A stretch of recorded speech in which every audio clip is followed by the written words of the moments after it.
ये देखो, ये जो है ना, इसको एज अ बुल्का, अपनी भाषा में इसको बुल्का बोलते हैं। और वैसे समझाने के लिए बता दूँ, इसको बोलते हैं साग बोलते हैं। जैसे हमारे बुल्का बनता है, इसको काट के, ये वाला बाथू बोलते हैं इसको। इतना बड़ा बड़ा बाथू और इतना सुंदर, वाह। देखिए बहुत टेस्टी बनता है इसका साग।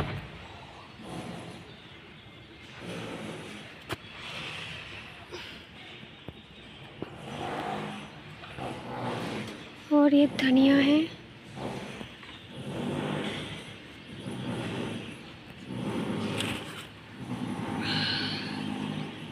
शोर बहुत है। ये लहसुन है, इसी के बीच लहसुन भी डालते हैं।